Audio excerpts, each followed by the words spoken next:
There is no self-reflection. There is no meditation.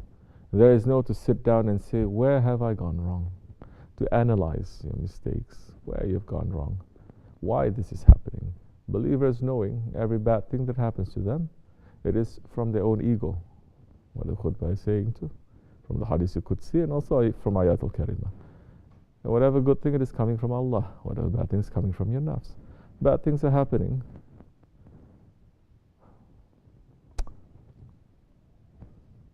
Yes, of course, that one is a tyrant.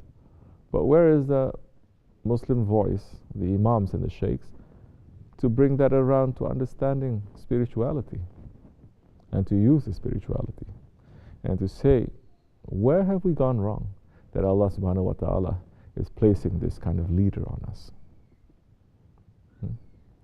Because we are Muslims, we're not other ones who think only good comes from Allah, bad comes from the devil. Because they say God is good, so every good, so their understanding of what is good. What is good? Candy. Give me candy. That is good. Doesn't matter if it gives you diabetes, it kills you. It is good. What you think it is good. If it's slightly more complex than that, they get very confused. But we believe as Muslims, as believers, everything is coming from Allah. But you need self-reflection for that. The masjids have not been built for self-reflection. They have been built for looking at each other, not to look at yourself.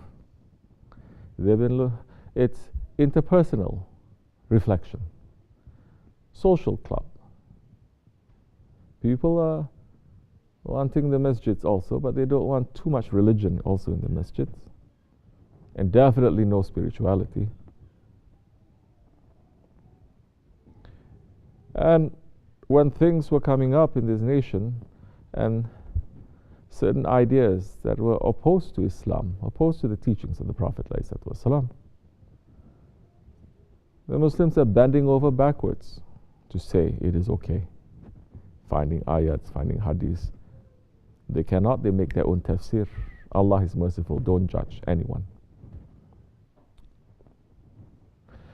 Liquor is haram. If a person drinks the liquor, that one commits a sin.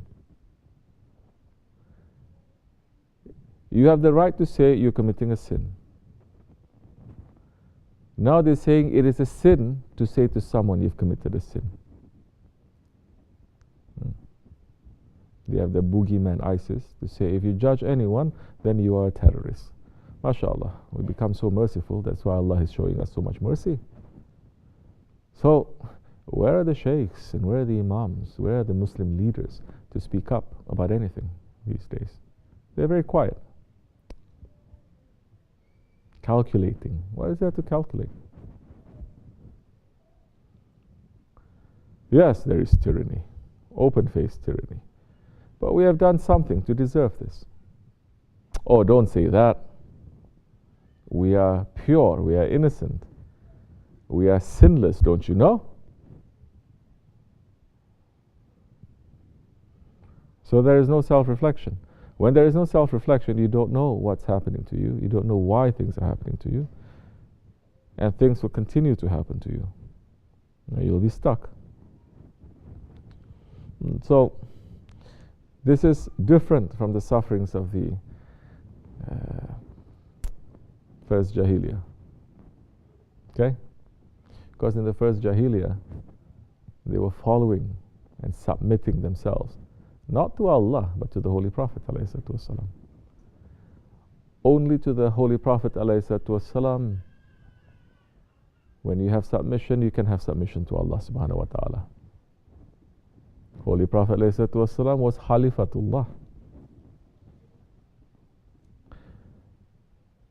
So now everyone is suffering, but there is no one to replace that Khalifatullah. And he has named successors all the way till Judgment Day. Yes, he has. But we reject that Khilafat. When representing Allah, we want to go directly to Allah.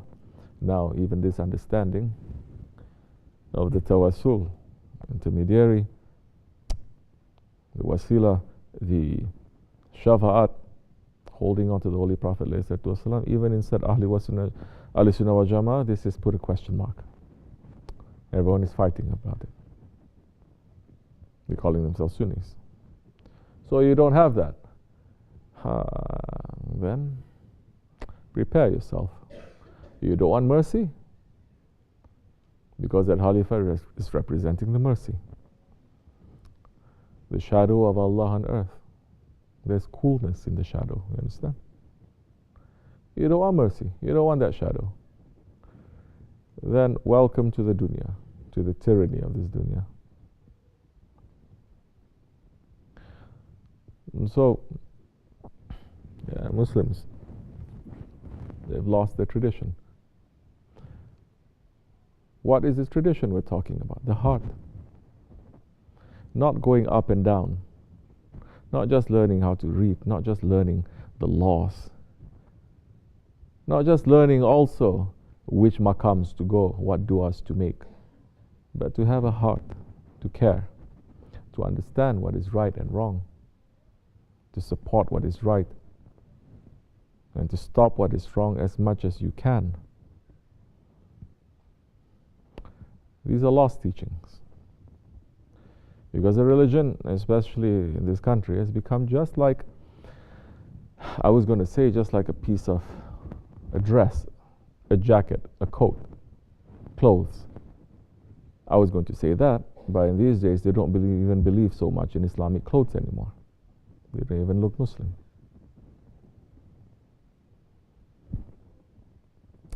Trying to disappear as much as you can.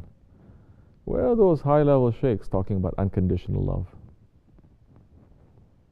Talk about unconditional love now. If there's such unconditional love, then why is Allah sending this down? It is to wake us up. Every punishment is to wake us up. Yes, in that way it is love. But it is punishment. So, the believers, we have a way, we're going to keep on walking that way. We have a road, we have a path, we have an aim, we have a destiny. We continue. Doesn't matter who comes and who goes. Understand? And if you start reflecting a little bit more, understanding where you've gone wrong individually, as a community, as a country, which direction that you're going to, it is wrong. You try to turn around, Allah will send the help to you. But there is no means of reflection these days. The messages don't offer reflection. Maybe the only time they want to make you to think a little bit about all these things that's happening in our lives is during the Jummah. Maybe. That people come in as thieves and they leave as thieves. Maybe.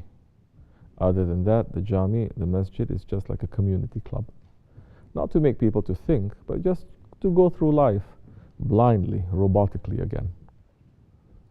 So you're going to raise generations of people who are not thinking, who don't know. They have no idea about themselves, no idea about the communities, no idea about their Lord and their Prophet. And there is no connection now between their Lord and their Prophet ﷺ, and the lives that they are leading, and why this is happening. What is Allah's plan on this? Thinking everything is in the hands of man, so we can change anything that we like and do anything. It is not. You try to get rid of one problem, 10 problems will come up. We got rid of one problem. Well, now we have a bigger problem. Yeah. So, we should wake up. For us, those who wants to listen. Majority are not going to listen. Majority will not even believe these words. Inshallah, may Allah give us more faith to hold on more tightly. Wa min Allahi tawfiq. Fatiha.